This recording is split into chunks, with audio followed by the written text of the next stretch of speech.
Coming up on this episode of the RunningRestaurants.com podcast, I interview Shayna Opperman, CEO and co-founder of Pluto, which is a text-based AI-powered assistant to help your restaurant build a closer relationship with the different segments of your customer base. Some cool tech, so check it out. All right, welcome to the RunningRestaurants.com podcast, where we bring you the tips, tools, and techniques you need to make your restaurant more profitable and successful. I'm your host, Jamie Oikel, and today we've got a great episode for you featuring Shayna Opperman, CEO and co-founder of Pluto. So let's start with a little bit about what your company's doing, what your team's doing. What do you got? Yeah, absolutely. And thanks for having me. I'm really excited to be here. So Pluto, in a nutshell, we help hospitable brands build relationships with their customers all over text. And it's designed to increase retention and revenue, but do so in a way that's authentic, respectful, and fun.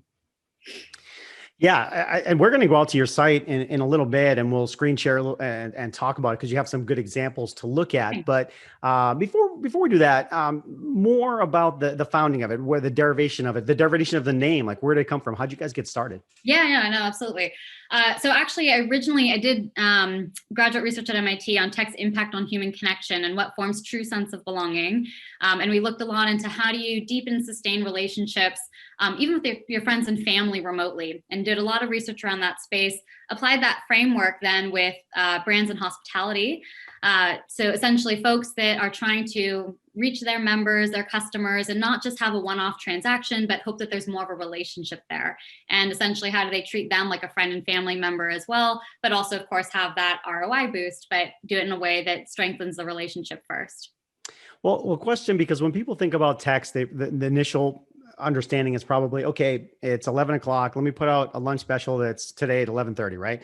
And it's very salesy, very me. And that's not what you guys do. No, it's not. From what I see. Yeah, no, it's not. And then it's also, I mean, a lot of people are familiar with text as, during the election, you get a lot of blast texts that are, donate here or go here. It's very spammy.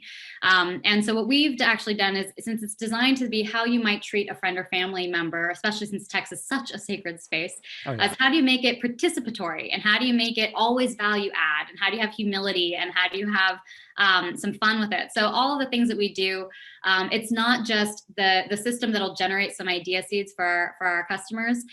They're things like, which we're thinking about the playlist for this Saturday. Should we do A, 80s, B, country rock, C, reggae, D, tell us a tune? And then people respond. Then the text back will go like, hey, also say grateful at the bar. You'll get 50% off a pint. And hey, tell us a song. We might play it today.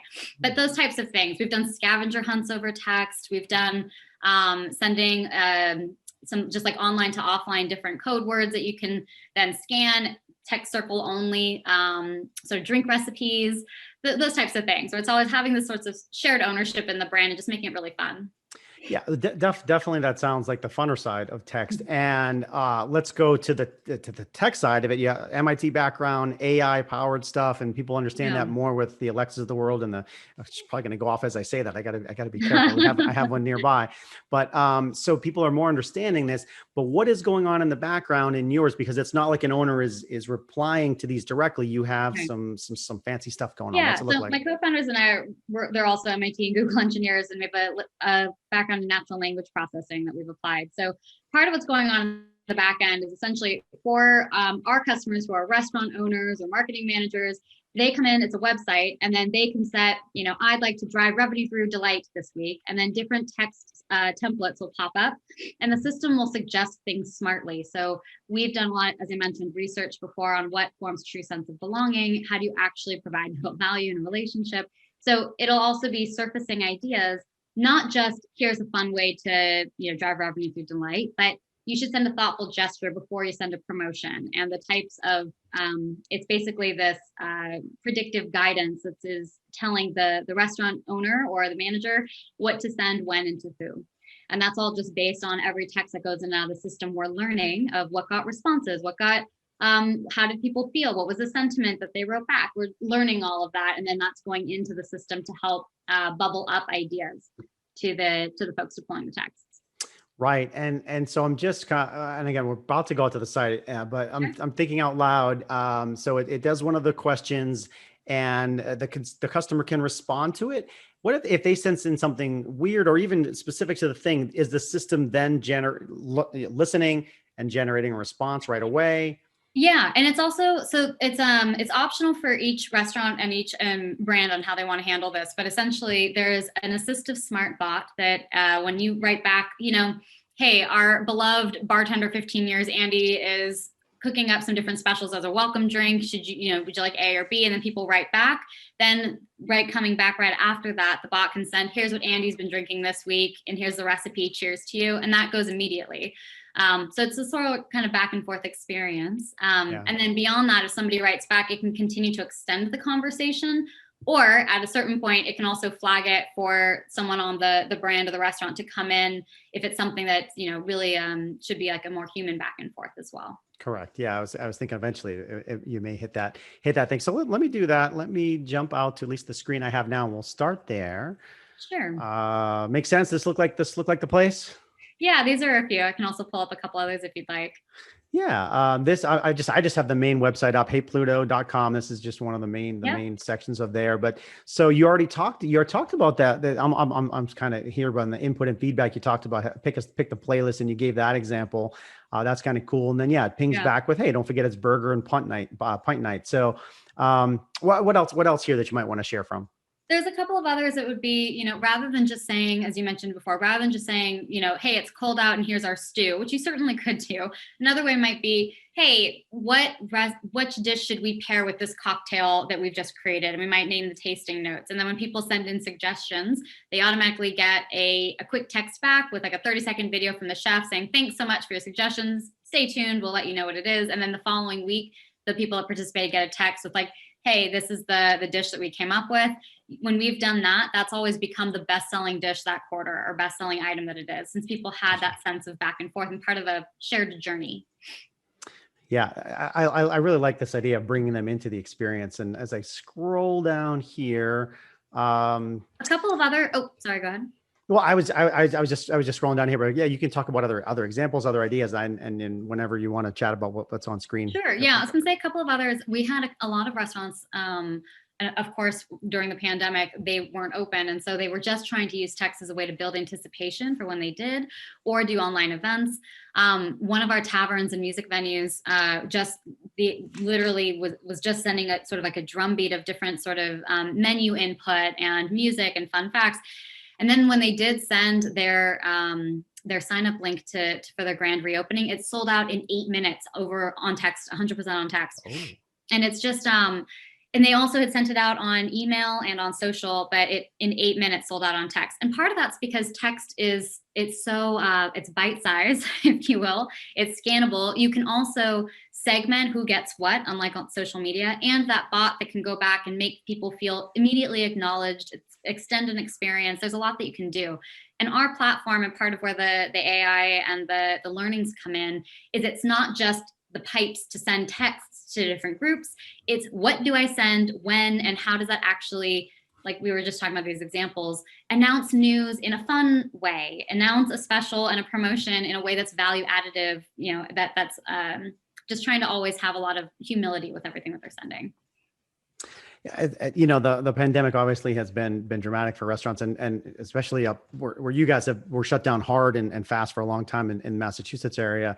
I'm in Florida. We opened up really kind of quickly, maybe too quickly, and so forth, and we've had less restrictions. But that just that ability to stay in touch with your customers, to not forget the story that you shared about staying in touch. We're open, boom, and then selling out so quickly is a really good story of how a restaurant can communicate with their audience. So I really do like that. Go into let me slide down and go back to this. Yeah, you mentioned personalization. You mentioned because I knew this was right here, the personalization stuff and the segmentation. And this is very interesting because a lot of times, and we're guilty of it ourselves, we just kind of send out one version of our email. But here you're sending out different text to different audience groups and segments. How does that come about in terms of in the database, they get flagged as a family or a young professional? Talk about that a little more. Yeah, it depends which kind of content management system or point of sale system we're integrating with, depending on our partners. Obviously, a lot have Toast or Resi or others, or depending if they have nothing, we can also start from scratch. Most of our customers, by the way, some of them have robust databases, some of them have nothing, and we help build it up. And most everybody doesn't have phone numbers to start. Part of what we do is gather that. But once you do, there's a whole bunch of different ways to start segmenting. And so you can, in the system, from one website, you'll just have, it can be women, it can be men, but it could be women and families with kids under 12, and it can be young professionals without. It could be, people that are heavy food spenders versus beer lovers. It can be certain, they love Dunkel white beers, whatever it is, as specific as you want to get, or as high level as you want to get, where you don't have to do any of that if you don't want to or don't have the capability. It's really up to the brand. But then from the site, you can have, this is an example of the one you're showing on the screen of a full moon alert that this was a club and a restaurant actually, that we suggested they do some sort of ancillary content just as a lifestyle brand. So it's not always about their offering, but sending the full moon alert. And then to the families, they got a link with fun facts about the moon for kids. But then sent the same thing to the young professional men. And instead of the kids, they got a moody jazz song that would go. So, go ahead. Well, no, I was just going to say we had a beautiful full moon last night here, and and it was gorgeous. The kids had a softball game, and it was in the background. It was just a beautiful night. But anyway, that's a segue for you. But I do love that segmentation. And it sounds like you can envision a database that has a whole bunch of fields like you talked about. But now let's just use simple math. Your list size is 1,000, but you only want to send to beer drinkers. And maybe you have a list of, 300 beer drinkers in your thing. Yep. And so it sounds like, you could send a text just to those 300 folks. I love that. Yeah. And our system also allows there to be, so you can have segments, you can also have attributes of the segment. So there's actually some quite granular capabilities that you can get to if you'd like. And then of course, all the data analytics of how not just each individual text does, of course, but how are the patterns overall? So how are men over 45 doing in general, which by the way, they love, we've seen really high engagement with men over 45 on text, since it's so easy to just say A or B and there's no judgment on social media to respond. Very low barriers to participate. So it's the power of text is sort of the power of the analytics of email segmentation, but the bite-sized scannability and interactivity of social, plus the ability to have this bot that can go back and forth and be sort of a heartline to the brand. One other thing is, you were mentioning just the ability to stay in touch. We also get a lot of feedback over text. Folks will say like, hey, I've got a reservation on Saturday. Is it possible that I can be close to the window? Or somebody in my party asked about what you've been doing for COVID. And you can just send these quick little questions in. And we've seen just a proliferation of that. But it's also, we had some of our restaurant owners say that they log into Pluto just for a morale boost because they haven't seen the outpouring of affection that they get back on text in any other medium. Because it's so easy to write back, to send things. They just don't see that on social or email or a call. But you can get some whole stories of, things that they miss about the tavern, or going back and forth that a song might have prompted that they're hoping to listen to together and why. It's really special to see. Yeah, I did think about this before, because when I think about text, I think about the little phone screen. But it sounds like your platform kind of has a dashboard where they can see all this more easily than you would on the small screen. Is that the case? It is, yeah. So everything's handled from a website. So the customers see just a normal text as though I just texted you. But the restaurants can handle everything from one simple website that has, the sending the text to which segments, the analytics of how it's doing, the idea, inspiration of what to even send, and then also an organized inbox of being able to respond. And you can see what the bot's responding to and edit what you want it to say versus when you want to go in and write as well. Oh, that's cool. And the engagement, of course, in text is dramatic in terms of the numbers. You pay attention to it. I'm older, so I don't get as many texts per day as younger folks. But so when my thing beeps, I pay attention to it. Oh, it must be important. And so, and I think that that's the same for a lot of people. It's a higher level form of communication. And to that extent, you need to be sensitive with it as a restaurant. You don't Yes. want, or you don't want to abuse that, that level of trust. But go back for a second. You talked about some people have databases, some don't. You help build it. Any quick tips you would share with restaurants on how to build your list, how to get more people into your database? Yeah, absolutely. So we've developed 4 different flows. So one that we've done is there's a QR code, and you can put a coaster or a poster, and people can scan it or text a word, and then that can start it. And then the bot will go back and forth to onboard them in. What we actually recommend, though, that we've seen is if they have an email list, we've written a few different templates so that they can send it out and invite people into their tech circle. So it's like, hey, in an effort to be creative in these times, we're working on bringing the tavern to you in new ways. For the next month, we're going to be texting things like XYZ, and we'd love to have you be part of our exclusive tech circle. We welcome your feedback along the way.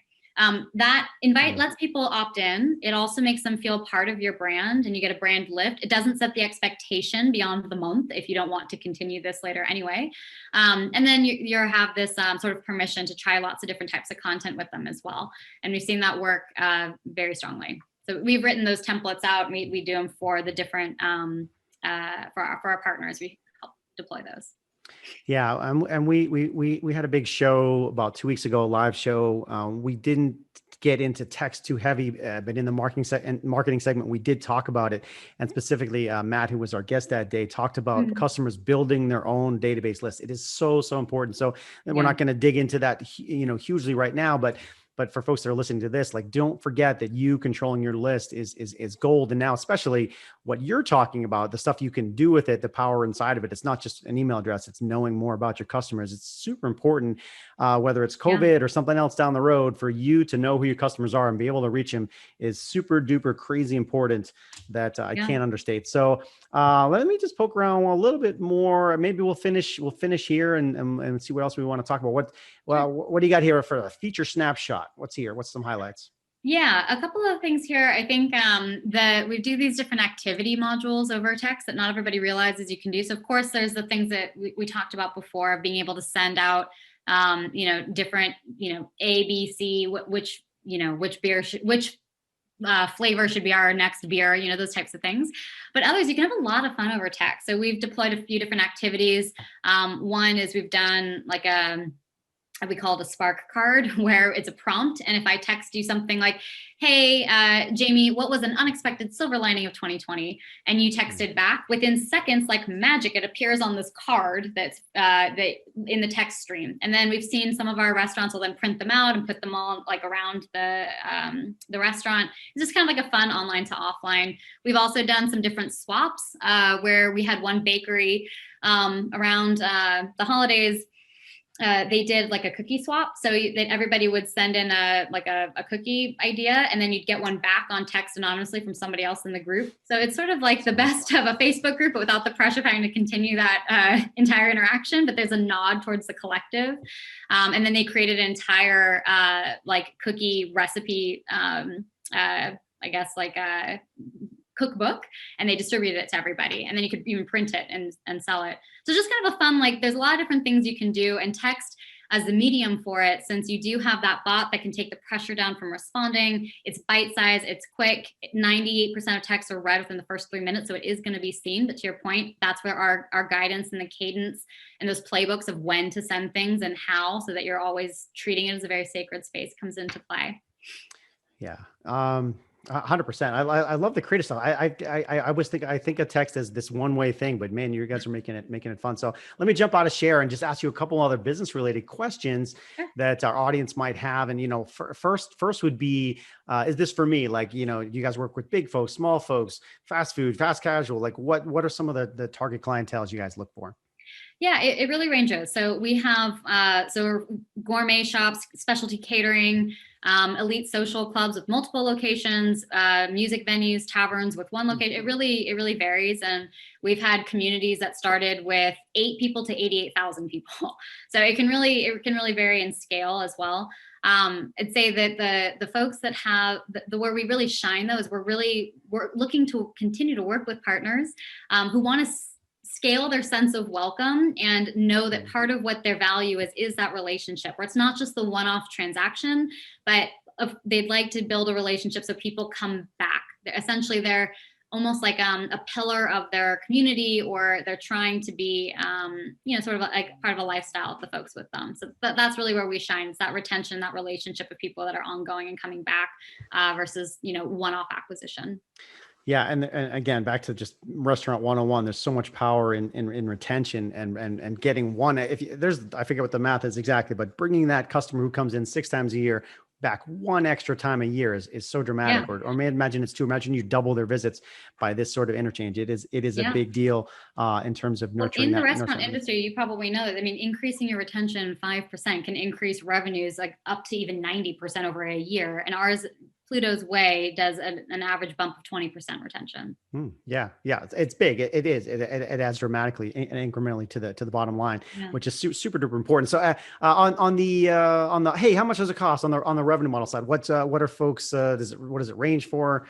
How do they get started? Questions like that. Yeah, we keep it really simple. So it's like a monthly flat rate or a yearly contract is generally what we do. It's a flat rate instead of per person or per text, so that you're not worried every time you send a text or receive one, how much am I being charged? But instead, we bulk procure based on your size. So it can range from, we have partners that are paying $250 a month to $2,500 a month. It really varies and over depending on the scale and the size of what their groups. But generally, in the contract values, we like to do an annual contract, but you can pay monthly, quarterly, however it works. We always do a trial first, just so people can, as you mentioned, build up their list no matter what, and then also get some feedback themselves on how did their folks respond to this, and then we go from there. Absolutely. Questions for folks to find you. Obviously, we've been to the website, heypluto.com. Are you active on any other platforms you'd like them to go to? Where else can they find you? Right now, that's the best way to reach us. Is just we're so focused there, and obviously you can text as well. We're a big fan. And you can follow us along in a few other places like on LinkedIn. Right now, we've not been focused on social since we've just been so focused on our customers right now. Really trying to be behind the scenes more front and center. Excellent. No worries. So let's go out to the website, heypluto.com. Any parting thoughts? Anything you want to share as we start to close up? I guess I just say to everybody, I don't know, a guiding thought that we like to say that no matter anything in marketing or engaging with customers, is a quote that we like to live on, which is just to affect the quality of the day. That's the highest of arts. It's a quote by Thoreau. We live by it, and I feel like a lot of folks in the hospitality industry live by it too. And we'd love to partner with anybody that believes in that too. 100%. Excellent. All right, folks, that was Shayna Opperman of Pluto. You can find them on the web at heypluto.com. For more great restaurant marketing and operations and tech and service and people tips, stay tuned to us here at runningrestaurants.com. We'll see you next time. Thanks. All right. Thanks so much for having me.